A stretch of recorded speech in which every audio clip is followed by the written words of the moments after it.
төртінші есеп бос орындарға тиісті сандарын қойып, теңдігі дұрыс шығуы керек. Жұп сандардың біреуін қоямыз. Бір таңбалы натурал санның біреуін қоямыз. Мысалы 12-ді 6-ға бөлсек, бөліндінің мәні 2-ге тең. Енді 2-ні 9-ға көбейтсек, 18-ге тең болады.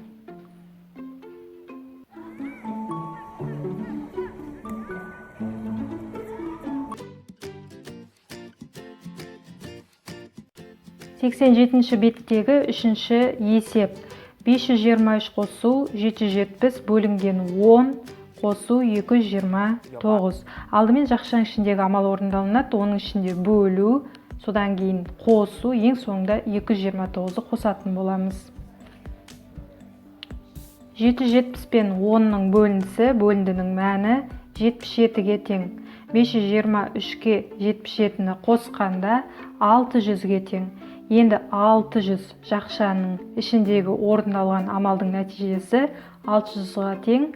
600-ді 229-ға қосқанда қосындының мәні 9, 2, 8, 829. Алтыншы есеп асы шарты.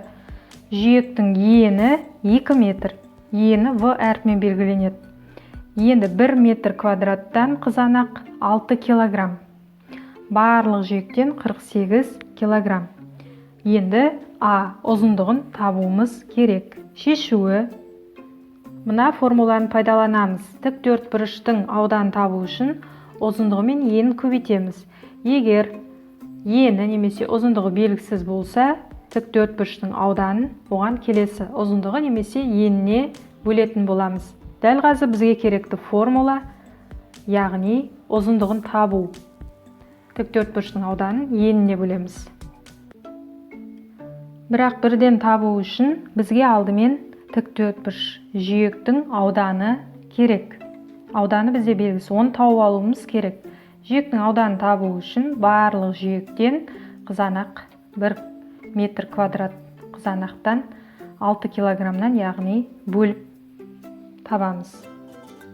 Жиектің ауданы 48-ді 6-ға бөлгенде 8 метр квадрат.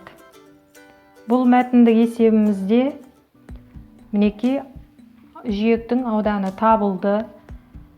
Ені белгілі. Енді мына формулаға сүйене отырып шығарамыз. Жиектің ауданын оның еніне бөлеміз. Сөйтіп жауабын табамыз.